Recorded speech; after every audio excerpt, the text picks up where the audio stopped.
Menjaga Hutan Kita oleh M. Rauful Hadi, asisten fasilitator dari YPC Jakarta. Kita, bukan hanya aku dan bukan hanya kamu, tapi kita. Ketika kamu dan aku menjadi satu pandangan, satu visi atau satu spesies manusia. Kita sebagai makhluk yang tidak bisa hidup sendiri, kita juga membutuhkan satu sama lain, entah sesama manusia ataupun dengan makhluk hidup lainnya, contohnya hewan dan tumbuhan.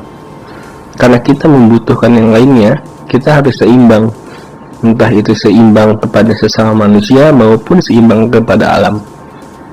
Mengapa kita harus seimbang? Karena kita tidak boleh berlebihan. Berlebihan hanya membawa kita kepada kerusakan dan kesengsaraan. Bayangkan, jika kita terlalu mengeksploitasi alam, maka akan mengakibatkan hutan gundul, yang dari hutan gundul tersebut akan menjadi salah satu penyebab dari longsor. Hutan yang gundul juga bisa mengurangi kadar oksigen yang kita hirup, dan ini akan membahayakan kita. Lalu, mengapa manusia terlalu mengeksploitasi alam padahal mereka tahu kalau itu membahayakan mereka sendiri? Ada dua kemungkinannya. Yang pertama, manusia menitik beratkan peran manusia sebagai khalifah. Yang kedua, manusia kehilangan kesadaran bahwa semua perbuatannya akan dipertanggungjawabkan di hadapan Allah. Sikap itu yang menyebabkan terjadinya kerusakan alam akibat eksploitasi.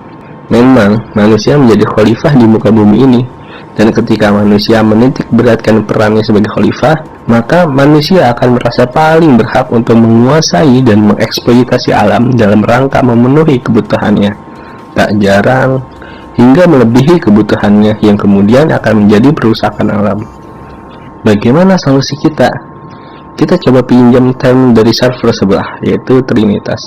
Trinitas dalam Islam menurut saya bisa diimajinasikan sebagai berikut: Allah, alam, manusia, yang mana Trinitas tersebut menjadi satu dan tidak bisa dipisahkan satu sama lain. Maksud menjadi satu ialah ketika kita menyembah Allah, otomatis kita menjaga alam. Ketika kita menjaga alam, otomatis kita memuliakan Allah. Seperti dalam Quran Surat Ar-Rum ayat 41, Tuharul fasadu fil barri wal bahri bima kasabat aydin nasi liyudhikakum ba'daladzi amilu la'allahum yarji'un. Yang artinya, telah nampak kerusakan di darat dan di laut disebabkan karena perbuatan tangan manusia, supaya Allah merasakan kepada mereka sebagian dari akibat perbuatan mereka, agar mereka kembali ke jalan yang benar.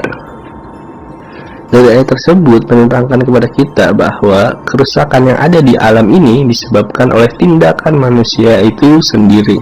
Alam semesta dan segala isinya ada untuk dimanfaatkan oleh manusia demi kelangsungan hidup manusia. Akan tetapi, manusia juga diangkat oleh Allah sebagai khalifah di muka bumi ini yang diberi amanah untuk menjaga kelestarian alam, supaya tidak dirusak. Manusia boleh mengambil manfaat dari alam, tapi sewajarnya saja agar dapat melangsungkan kehidupan.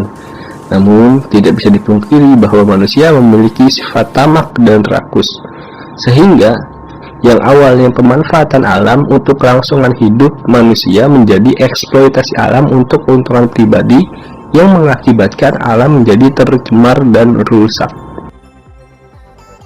Dari term Trinitas di atas bisa digambarkan lebih jelas kepada bentuk segitiga, yang mana Allah menjadi puncaknya, yang dalam posisi ini pengelolaan alam oleh manusia tidak bersifat antropomorfis, yang artinya bila kita mempertahankan, memelihara, dan meningkatkan kualitas hidup kita sebagai manusia, tidak akan mengarah pada manusia saja, akan tetapi bersama alam dan Allah.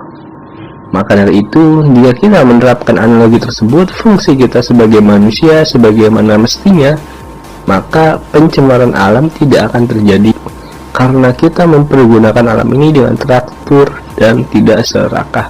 Sekian Friday Poppy dari saya, semoga bisa diambil hikmahnya. Salam peace, salam.